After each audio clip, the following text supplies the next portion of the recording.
right, we have some breaking news for you. The Biden campaign says it is willing to debate Donald Trump, but under certain terms.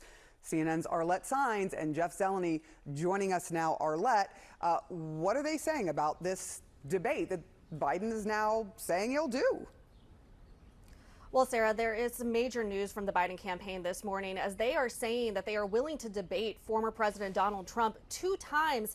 And one of the top campaign officials, Jen O'Malley Dillon, sent a letter to the Commission on Presidential Debates saying that President Biden will not participate in the debates that they currently have scheduled. Now, Biden himself released a video just moments ago where he said that he will debate Trump 2 times in this upcoming election. Take a listen to what the president had to say.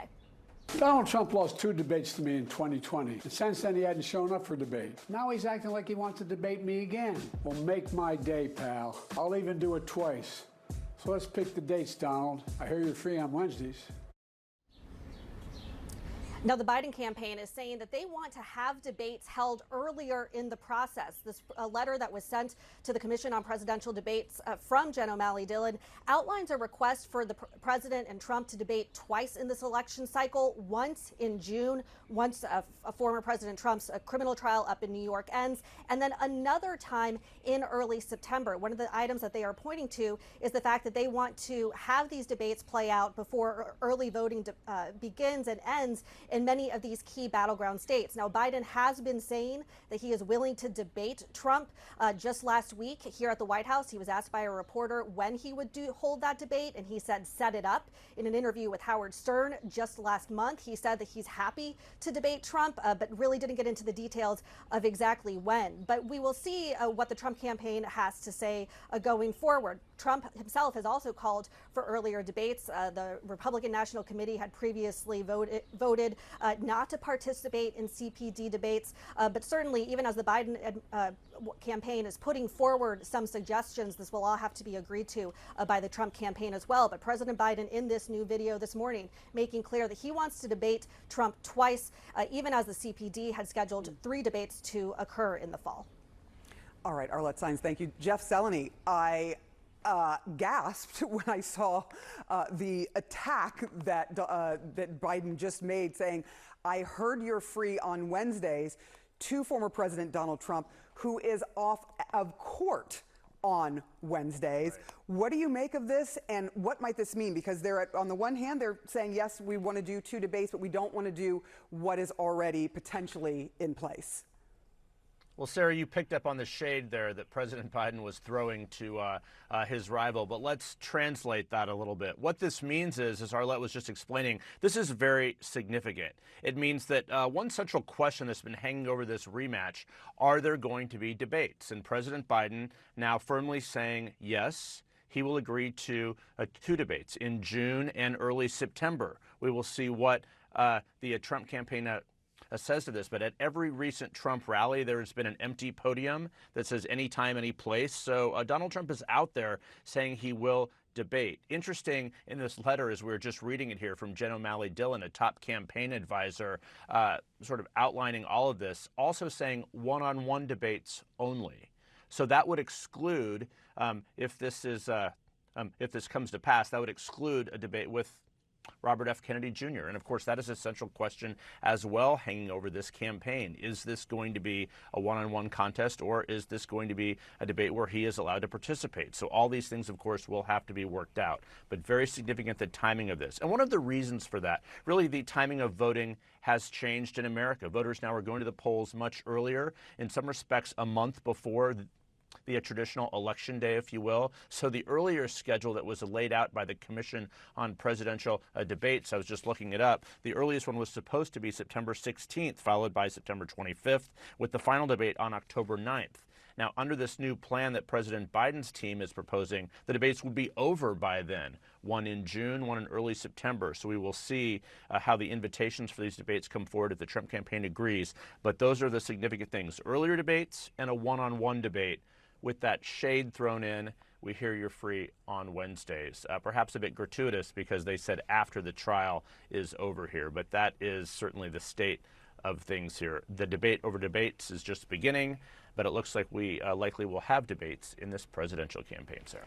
I think we can expect a response in 3, 2, 1 from Donald Trump on social media at least.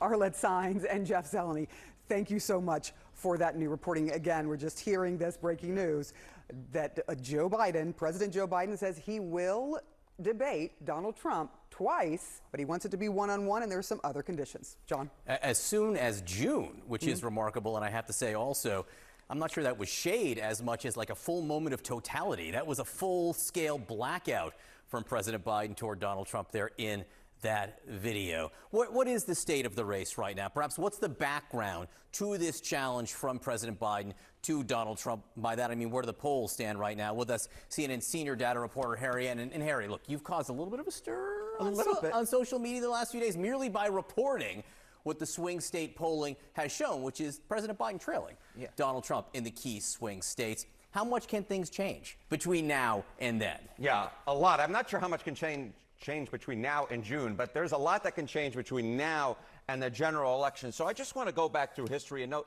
polls are a snapshot in time, all right? So I went back since 1972. How far are the polls off at this point? On average, they're off, get this, by 6 points. They've been off by as large as 15 points. Michael Dukakis was ahead of George H.W. Bush at this point in 1988 by high single digits. It was actually George H.W. Bush who won by high single digits. And keep in mind, Trump's only up by a point at this particular junction. So the fact is, the polls can shift a lot. Yes, Joe Biden is in trouble, but we'll see where we are a month, 2 months, 3 months, 5 months, 6 months down the road. And when it comes to battleground polls in general, how accurate are they? Yeah, so this is looking at the national polls at this point in time. What if we looked at the battleground polls on the day of the election? All right, so go back again since 1972. They're off by an average of 4 points. They're off by an average of 4 points. In 2020, they were a little larger. The error was a little larger. It was 5 points. And of course, most of those polls underestimated Donald Trump. The key thing to keep in mind here, in those pivotal battleground states in the Great Lakes, Michigan, Pennsylvania, Wisconsin, Donald Trump is ahead, but only by between 1 and 2 points. So yeah, you would consider him favored, but if there's one lesson we've learned over the last few cycles, John, it's do not take polls to the bank, especially when the margins are as close as they are right now. And who do the polls tend to be wrong for? Right. So one of the chief complaints that Biden and the Democrats have was in 2022, the polls underestimated Democrats, right? In 2020, it was Republicans. In 2022, Joe Biden, the Democrats like to argue that the polls underestimated Democrats. Now, that was true in the key battleground states of Michigan, Pennsylvania, Wisconsin, those major races. The polls on average underestimated the Democratic candidates by about 5 points. But if you look nationally, look at the national House vote, the polls actually underestimated Republicans by about 2 points. So I'm not necessarily sure you could look at 2022 and argue that the polls will somehow this time underestimate Joe Biden. The fact is the poll errors, John, go back and forth. They go back and forth within a cycle, and they go back and forth when you compare over a bunch of years. Harry Ann, great to see you this morning. I have to say, we're going to have much more on the stunning political development. President Biden challenging Donald Trump to a debate next month, as soon as next month, which would be, by my count here, the earliest general election debate we've ever had. Absolutely. You know, you go back to 1980, the one debate occurred in late October, I believe. Yeah, whereas this is months before even the convention. So history making there. Sarah?